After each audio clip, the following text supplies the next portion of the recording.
Hello everybody, hope you're having a fantastic day. Today we are unboxing here at the Mox and Hole, our local LGS, one of the pre-release packs, kits, boxes, whatever these are.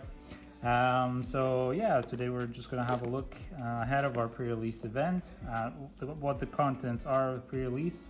We've already made a video about the specific contents, but if you want to check that out, we'll leave it in the description below. And yeah, today we'll just be unboxing and checking what cards we get and what deck we could build from it. I won't go into too much description of how my strategy is going to be. It's just going to be an unboxing and just looking at the product. So as usual, this is made in Belgium and the die is manufactured in China. This is what it looks like on the side. Also, I do apologize if the camera shakes a little bit more. This is a different environment and table than the one at the studio, and if you hear background noises, we are at the shop and cannot control that. So, without further ado, let's get into cracking this. This is quite a beautiful box. I'll say very small but very beautiful. Let's go with the rip tab, and best of luck to us. One ring to rule them all, of course. Okie dokie. Oh wow, that's really beautiful. It's a dangerous business, Frodo, going out of your door. You step into the road, and if you don't keep your feet, there is no knowing where you might be swept off to. Now, of course, they're quoting the book here. That's really beautiful. Kind of a start of your journey into this expansion to kick it off. So you get the box with some cut up cardboards to keep track of the different counters. You'll have the ring temperature counters as well, so that's very nice. Inside there's a little bit of a picturesque art, which is really nice with bag end. I will not try, let's see, can I rip this apart without trying to destroy everything? Yeah, it's going to destroy the picture. Hopefully it's going to be in other unboxings as well, but that's really nice. And then we get the box proper, that looks as such. Again, you can keep the contents of the box inside. Realistically, most of the time, you will not be able to keep your sleeve deck in here, but 40 card deck should be okay. And then we get a separator, which is really nice with bag end on it. And then you get a little bit of a insert about building a pre-release deck and the mana curve and the lands and creatures and so on and so forth. Then you get a little bit of an art insert on the back, but I am the real strider, fortunately. This is really nice. And then you get the die. We did not get lucky, we did not get the rare one. The font on the die is a bit different. You can see that it's more Lord of the Rings style font. It's really nice though, and that's it. That's the box, and then we get the pre-release promo cards and the 6 draft boosters. So we'll start with the pre-release promo pack, and we'll open that up just now. It is kind of a waxy plastic container, this one, so we'll just open it up as such. Again, you get 3 cards here, one kind of reminder, and then you get the mythic, inside, or rare, follow stamped, and the promotional scene. So without further ado, we get the Balrog, Durin's Bane. This is a 7 caster for 7/5 legendary creature avatar demon. This is really nice, and yeah, the spell costs 1 generic less to cast for each permanent sacrifice this turn, has haste, and the Balrog Durin's Bane can't be blocked except by legendary creatures. When it dies, destroys target artifact or creature an opponent controls. Flavor is really cool in these cards. And then we get one of the scene cards, the Delighted Halfling foil. This is really beautiful. It's actually a fairly sought after card, so that's very lucky. Unfortunately, if I'm not mistaken, you cannot play this card at the event. It's supposed to be just a promo. And then you get the ring. Oh, and by the way, I forgot to read the Delighted Halfling. This is a 1/2 creature for 1 green. It's a halfling citizen. Tap to add 1 generic or tap to add mana of any color. Spend this mana to cast any legendary spell, and that spell cannot be countered. really beautiful. And then you get the one ring, and then you get the code, which if you like to upload it, feel free.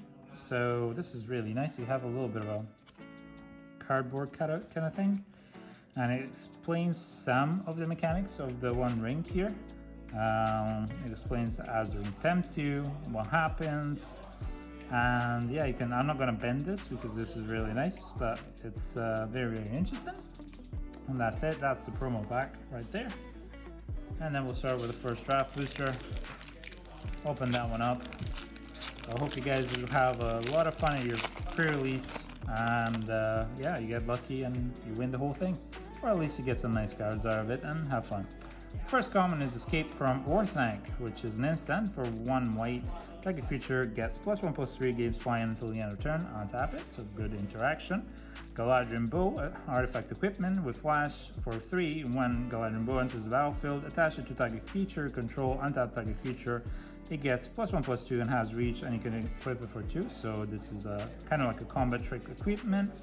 Then we get the Troll of Khazad-dûm, which is a 6/5 troll for 6. For a generic 1 black, Troll of Khazad-dûm cannot be blocked as hit by 3 or more creatures and has swamp cycling. Then you get Cast into the Fire, which is an instant. You choose one, cast into fire, deals 1 damage to each of up to 2 target creature, or exile target artifact. It costs 1 generic and 1 red. Then you get Mirkwood Bat, which is a 2/3 bat flying creature for 3 generic and 1 black. Whenever you create or sacrifice a token, each opponent loses a life. Then we get the Esquire of the King, which is a 1/1 human soldier for 4 generic and 1 white. You can tap it. Creatures you control get +1/+1 until the end of turn. This ability costs 2 generic less to activate if you control a legendary creature, and it costs 1 white. Enraged Horn, which is a 4/5/3/4 for 4 generic and 1 green, has trample, and when it enters the battlefield, the ring tempts you. This is a new ability that I really enjoy, actually, the ring tempting you. Rally at the Hornburg. It's a sorcery for 1 generic and 1 red. Create 2 1/1 white human soldier creature tokens. Humans you control gain haste until the end of turn. This is quite a good little trick. Shelob's Ambush. Nice. This is an instant. It's one of the interactions. It costs 1 black, and target creature gets +1/+2 and gains Death Touch until the end of the turn. And you also get to create a foe token. So this is really strong. Ooh, Lorien Revealed for 3 generic and 2 blue. You draw 3 cards, and it has Island Cycling for 1 generic. And those were our first commons. Then we get Gift of Strands.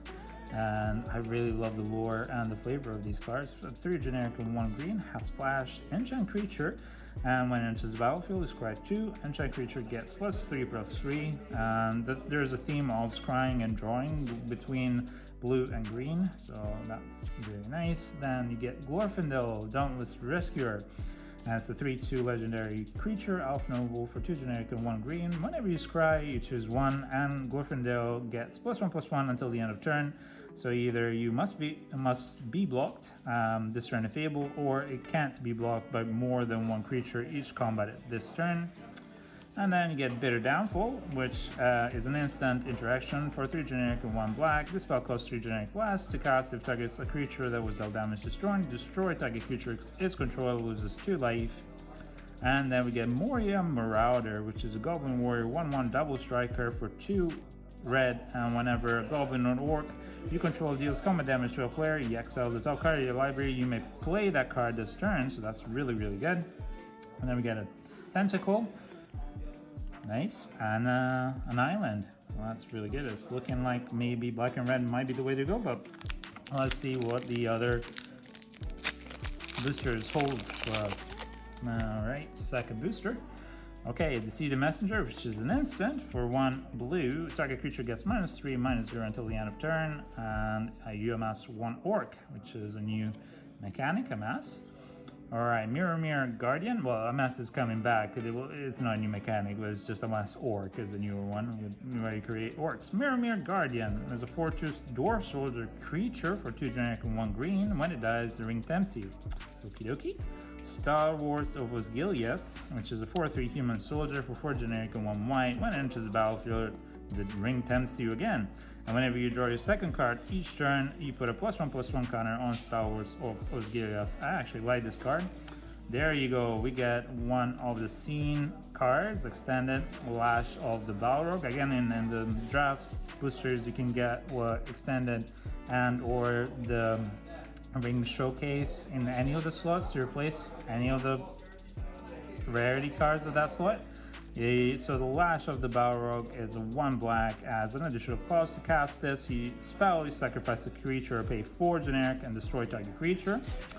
And then you get Hobbit Sting, which is 1 generic, 1 white. It deals X damage. It's an instant that deals X damage to target creature, where X is the number of creatures you control plus the number of foods you control, which is really, really good for the kind of white-green deck, or any deck that uses halflings. Woe's Pathfinder, which is a 1/1 human shaman, 1 generic and 1 green. You tap to add 1 mana of any color, so that's ramp, and then for 6 generic and 1 green, you tap and another creature gets +3/+3 and gains trample until the end of turn. High Crusher as a troll soldier 4/4 for 3 generic and 1 red, and they can't block unless you control a goblin or an orc and has trample. Orcish Medicine. This guy's not having a good day at all. Looks like you can get a dentist. Anyway, it's an instant for 1 generic and 1 black. Target creature gains your choice of lifelink or indestructible until the end of turn, and you amass 1 orc. That's nice. Isolation of at Orthanc, which is an instant, a 3 generic and 1 blue. You put target creature into its owner's library second from the top, so that's really annoying for your opponents anyway. And then we get Nimble Hobbit. It's a 1/3 halfling peasant for 1 generic and 1 white. And whenever it attacks, you may sacrifice a food or pay 2 generic and 1 white. When you do, tap target creature an opponent controls. Really annoying against any opponents, really. Fire Inscription for 2 generic and 1 red. It's an enchantment, and when it enters the battlefield, the ring tempts you. And whenever you cast an instant sorcery spell, it deals 2 damage to each opponent. This is very, very good, actually.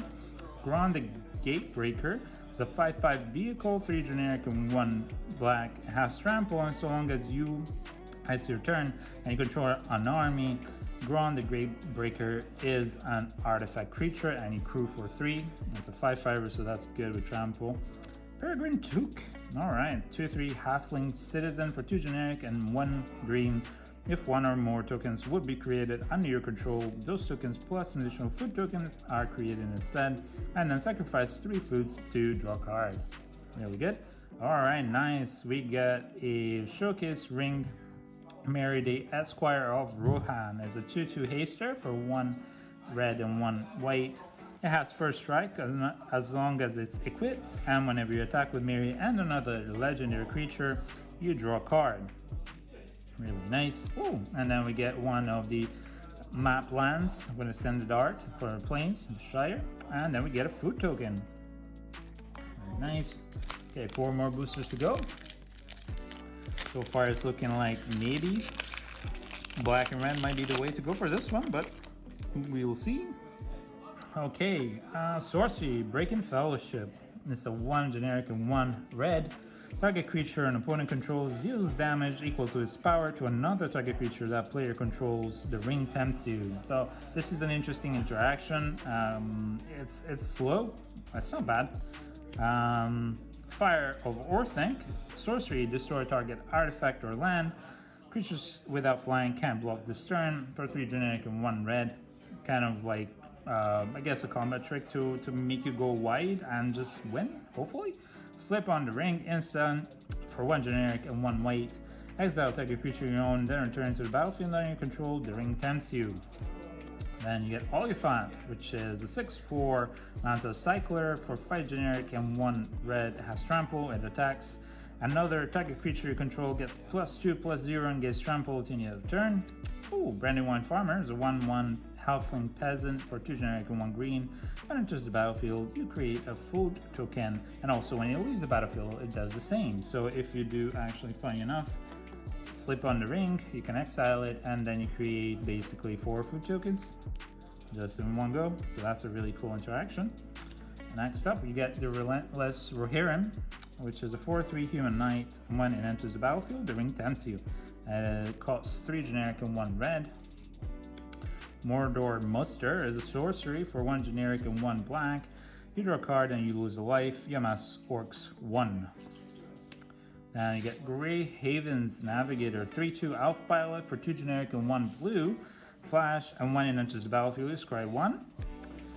East Farthing Farmer, which is a 2/3 Halfling Peasant for 2 generic and 1 white. When it enters the battlefield, you create a food token. When you do, that target creature you control gets +1/+1 until the end of turn for each food token you control. So this is a good buffer, very good buffer. Eowyn, Lady of Rohan. So Eowyn is a really cool character. She is a 2/4 Human Noble for 2 generic and 1 white. At the beginning of combat, on your turn, target creature gains your choice of First Strike, Vigilance until the end of turn. If the creature is equipped, it gains First Strike and Vigilance until the end of turn. And equip abilities you activate cost 1 generic less to activate. Very nice. Then we get one of the Nazguls. 1/2 Wraith Knight for 2 generic and 1 black. It has Death Touch. When it enters the battlefield, the ring tempts you, and whenever the ring tempts you, you put a +1/+1 counter on each Wraith you control. So realistically it's a 2/3, and then a deck can have up to 9 cards named Nazgul. There you go. And Malhork, Orc High Captain. This is a Orc High 2/2 Orc Soldier for 1 black and 1 red. Has Menace. If 1 or more +1/+1 counters will be put on an army, Goblin, Orc, or the Orc you control, that many +1/+1 counters are put on it instead. That's really good. Then we get the Phial of Galadriel. So the Phial of Galadriel is a legendary artifact. Costs 3 generic. If you draw a card, well, you have no cards in hand, draw 2 cards instead. And if you would gain life, well, you have 5 or less life, you gain twice that much life instead, and then you can tap it to add 1 mana of any color. So it is a mana fixer, it's not bad. And then if you get to draw or gain life, it does that much more instead. Oh, Haradrim Spearmaster is a 2/3 Reacher for 2 generic and 1 red. This is a foil. At the beginning of your combat on your turn, another target creature you control gets +1/+0 until the end of turn. And then you get an island and the ring. Okay, 3 more boosters to go. I'm looking very strongly towards the black-red, but we will see. Mirkwood Spider is a 1/1 Death Toucher. When it attacks, target legendary creature you control gains Death Touch until the end of turn. Alright, and it's a 1/1 for 1 green, so it's actually pretty good for interactions. Shire Scarecrow, it's a 0/3 Scarecrow artifact creature for 2 generic. Defender, tap 1 generic, add 1 mana of any color, activate only once each turn. So it's a bit of a land fixer. Mana fixer, I should say. Nimrodel Watcher is a 2/1 Elf Scout for 1 generic, 1 blue. When you scry, it gets +1/+0 until the end of turn. Can't be blocked this turn. This ability triggers only once each turn. This is really strong in the green blue deck. You can definitely buff it up, and even if it's just once that you do this, hitting them per turn with a 3 damage is really good. So if they don't deal with them, it's going to be a lot of damage. Now for Wrath, now for Ruin. This is a 3 generic and 1 white sorcery. You put a +1/+1 counter on each creature you control to gain Vigilance until the end of turn, and the ring tempts you. So this is kind of go wide and buff everything. Bag and Porter, which is a dwarf 4/4 for 3 generic and 1 green. Whenever it attacks, it gets +X until the end of turn, where X is the number of legendary creatures you control. So that's a really good one. And we get the Swarming of Moria, which is a sorcery, and it costs 2 generic and 1 red. You create a treasure token, then amass Orcs 2. That's really good. Snarling Warg, it's a 3/4 for 3 generic and 1 black. It has Menace, and as long as you control a Goblin or an Orc, it gets +1/+0. So this is going to be good in a black and red deck. Now, Whirlwind is a 3/4 Elemental for 4 generic and 1 blue. Has flying, and when it enters the battlefield, you scry 2. That's really good and strong. The Squire of the King, a 1/1 Human Soldier for 1 white. We've seen him before. Lothlorien Lookout is a 1/3 Elf Scout, and it costs 1 generic, 1 green. When it attacks, you scry 1. Very good. Oath of the Grey Host is a saga for 3 generic and 1 black. You and target opponent each create a food token, and then step 2, each opponent loses 3 life and create a treasure token, and then create 3 tap 1/1 white spirit creatures tokens with flying. I don't know that this is very good. Rising of the Day, 2 generic and 1 red. Enchantment, creatures you control have haste. Legendary creatures you control get +1/+0. This is very situational. Giving haste to your creatures is great, but at the same time you need to be able to break through the enemy defenses. Next up we get Ymir of Rittermark. So Ymir is a 5/4 human knight for 4 generic and 1 red. It has haste, and whenever it attacks, if you control a creature with the greatest power among creatures in the battlefield, you create a 1/1 white human soldier creature token. And then we get the Watcher in the Water, our mythic. This is really beautiful. It's a 9/9 for 3 generic and 2 blue. When it enters the battlefield, it enters tapped with 9 stun counters on it, and whenever you draw a card during an opponent's turn, you create a 1/1 blue tentacle creature token. Whenever a tentacle you control dies, untap up to 1 target Kraken and put a stun counter on up to 1 target non-land permanent. So basically, if the tentacle dies, you can untap it and go to town once. I mean, it's very slow for what it does, but if your opponent doesn't have a lot of creatures, then it can really hurt. Then we get an Orc army. This is the Master army, and then a Swamp. Okay, 2 more boosters, and then we're done.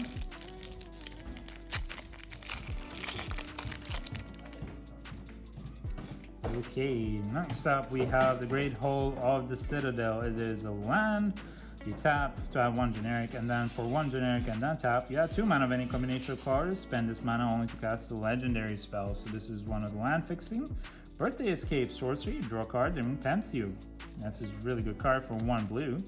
Eagles of the North is a burst soldier creature for 5 generic and 1 white. It is a planeswalker, has 3/3, it is flying, and then when it enters the battlefield, creatures you control get +1/+0 and gain first strike until the end of turn. This is actually not bad. Knights of Dol Amroth, it is a 3/3 human knight, 3 generic and 1 blue. Whenever you draw your second card each turn, you put a +1/+1 counter on Knights of Dol Amroth. Haradrim Spearmaster, we've seen him. Haunt of the Dead Marshes. This is a Nightmare Elf, 1/1. When it enters the battlefield, you scry 1, it costs 1 black, and then for 2 generic and 1 black, you can return this card from your graveyard to the battlefield tapped. Activate only if you control a legendary creature. Alright. Ooh, nice. Ithleen Kingfisher is a 2/1 bird with flying. When it dies, you draw a card for 2 generic and 1 blue, so this is really good. Banished from Edoras is a 4 generic and 1 white. This spell costs 2 generic less to cast. If it targets a top creature, you exile target creature. This is very slow because it's a sorcery and it's really expensive. Elven Farsight, it costs 1 green, it's a sorcery, scry 3, then you reveal the top card of your library. If it's a creature card, you draw a card. So that's really, really good. Oh, Bill Fernie, Breeze Swindler is a 2/1 human rogue legendary creature for 1 generic and 1 blue.